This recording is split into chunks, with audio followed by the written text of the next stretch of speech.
and welcome to Leader Spotlight. I'm Tracy Clark, the Executive Director for the Louisa County Chamber of Commerce. Today, I'm really excited to introduce you to Randy Thomas. He's on the Board of Directors with Rappahannock Electric Cooperative. Really excited that you're here with us today, Randy, to share some information and insights. Tell us a little bit about you. Are you in Louisa, close to Louisa? Tell us a little bit about you. Well, Tracy, thank you for having me on this morning. I live in Spotsylvania, right across 28 Bridge from Louisa County line on Lake Anna, and travel in and about the region around the lake and into Louisa, gosh, all week long. I started out in the commercial insurance business back in the early 80s. And at some point in the 90s, Rappahannock became one of my accounts, writing workers' comp and liability. So that was my first exposure to Rappahannock, was becoming their insurance agent and really getting to know what they were about back then, and just touched a little bit on the community and charitable giving that really draws you to Rappahannock. But that's sort of what I started. Grew up in northern Spotsylvania, working in the area up in Fredericksburg, raised a family, have a wife, Jamie, two young adult kids now, Paige 26 and Randy getting ready to graduate from college. He's Randy the third. Wow. Graduate in December. He's currently living at the house, so he enjoys that this last semester. Going to get to live on the lake, and we're going to be out on his own. Nice. I love living in the community out here around the lake.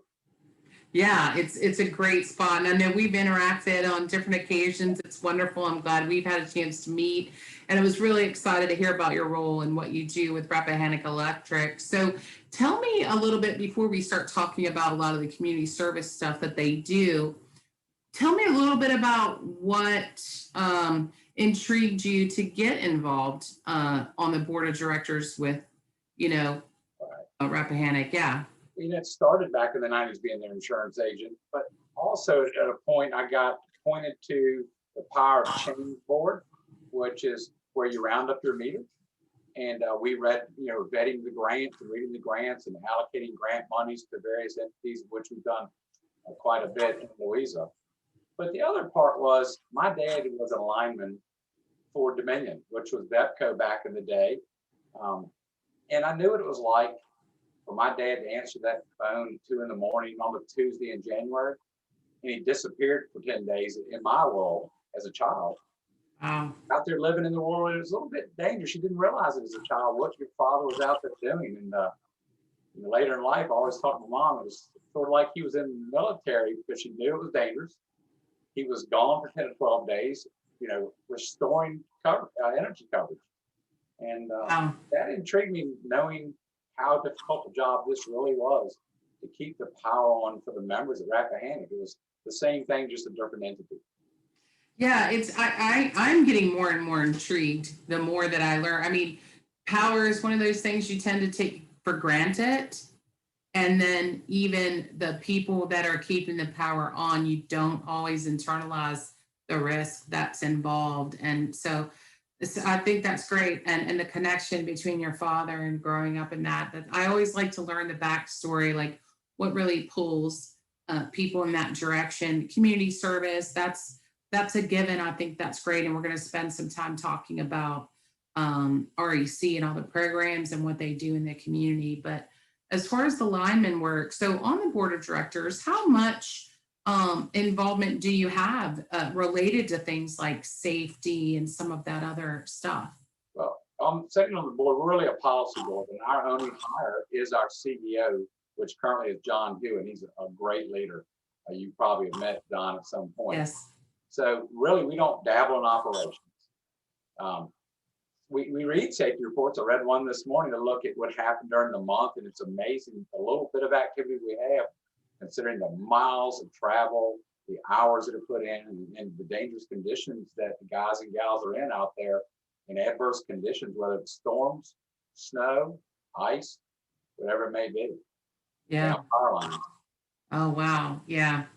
Well, I'm glad you're doing that. Let's talk a little bit about the power of change. And so I know there's a long list of community activities, involvement that REC. Let's start with your your favorite project, if you will.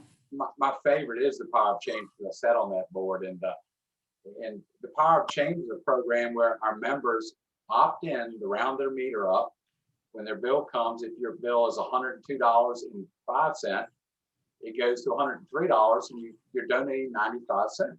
So you're exposed to $6 a month or a year. And at this point, we're approaching $200,000 a year that we give out in grants. In 2020, 26 organizations combined received $180,000. Wow. That was pretty impressive. In March of this year, 14 organizations were awarded $72,000.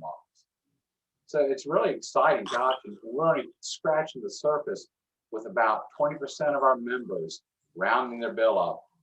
If 50% rounded up, we'd be giving away to nonprofits in our territory, somewhere probably $350,000 to $400,000 a year.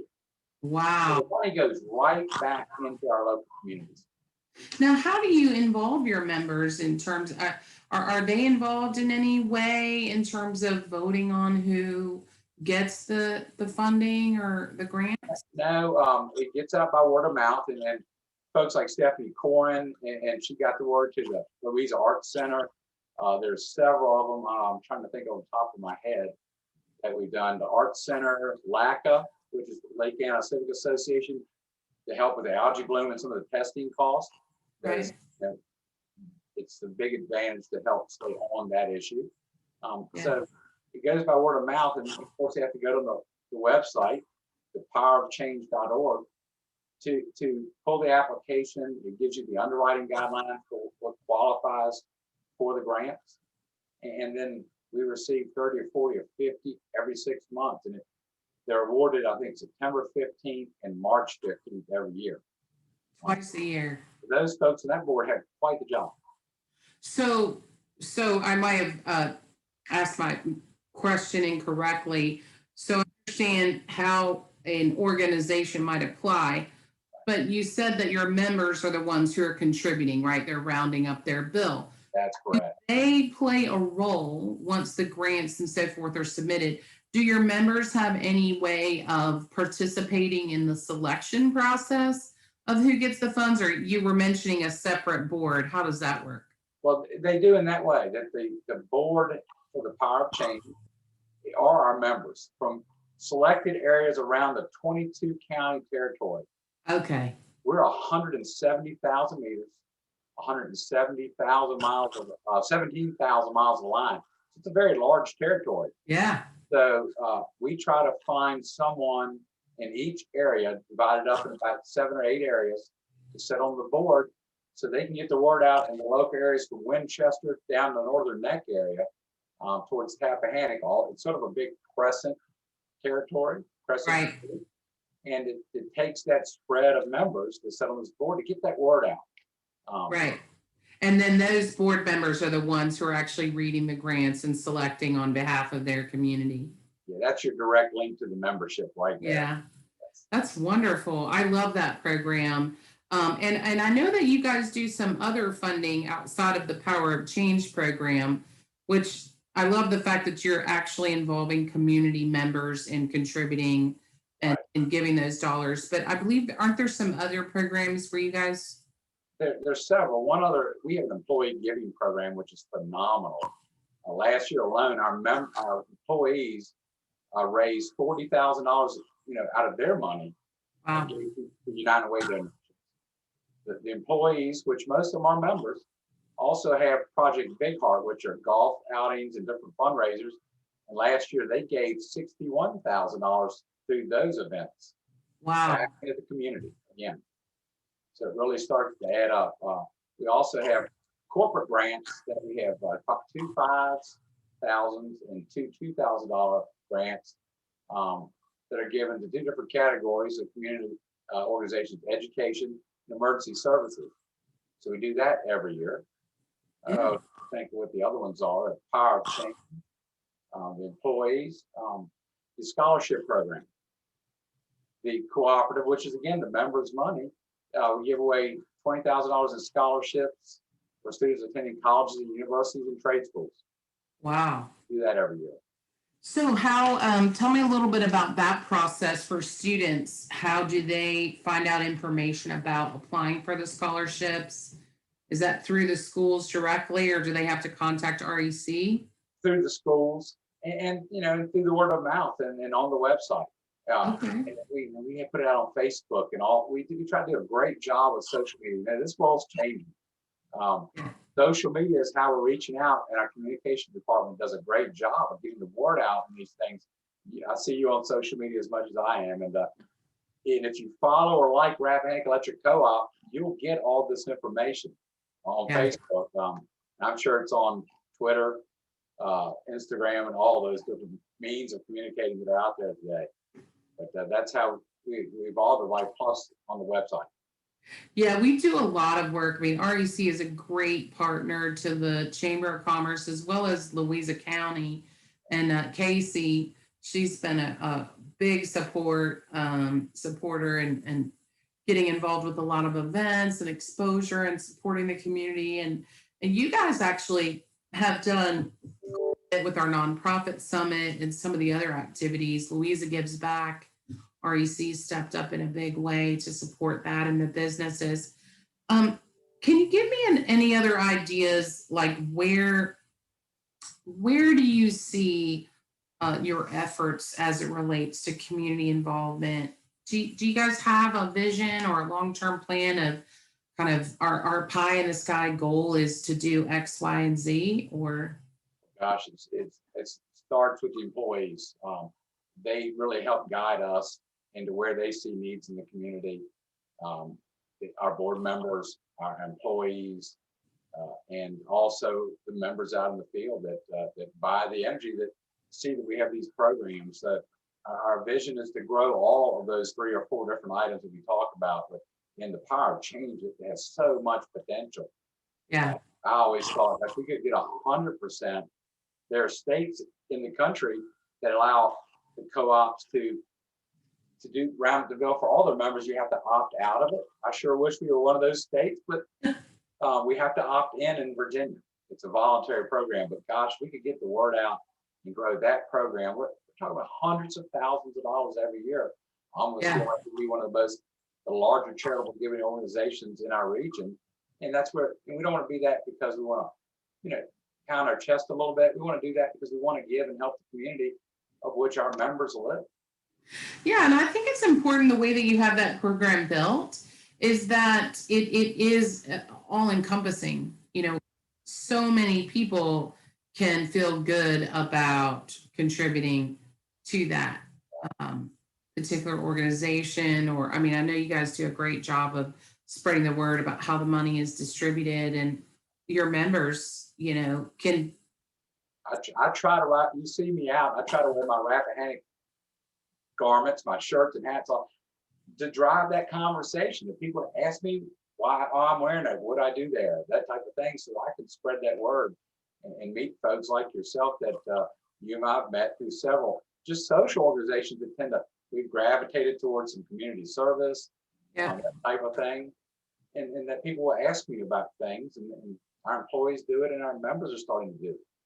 Yeah, I think it's so important, especially for, a big company, a power company, but really any big company in the area to demonstrate they do care about the community. I mean, because let's face it, your employees, the people that you're serving, they live in this community. And so giving back to the community is so important. And you guys are definitely leading the pack for that. We have some wonderful community supporters in our business community here. I applaud you and your entire group for the work that you're doing.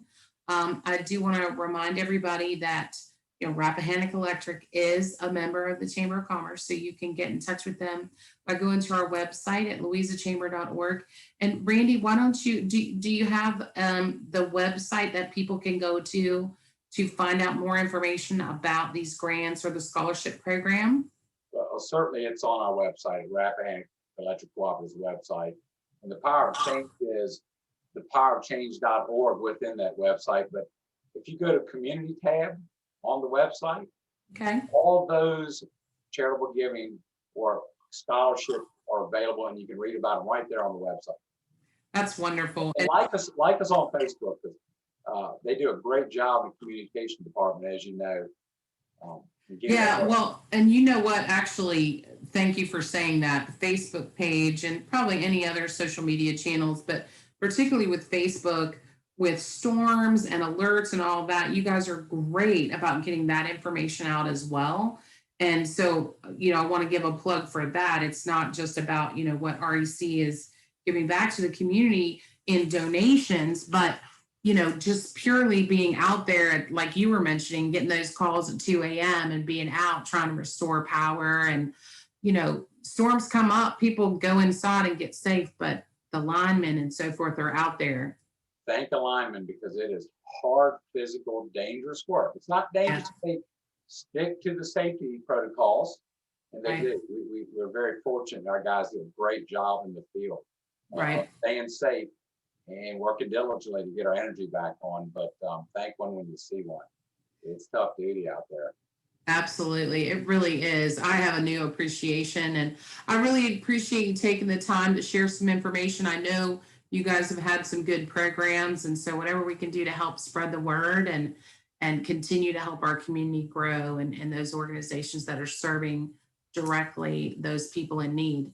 For If I may mention one more thing, last year when COVID came about, we had our Get Connected event scheduled for Louisa at the fairgrounds.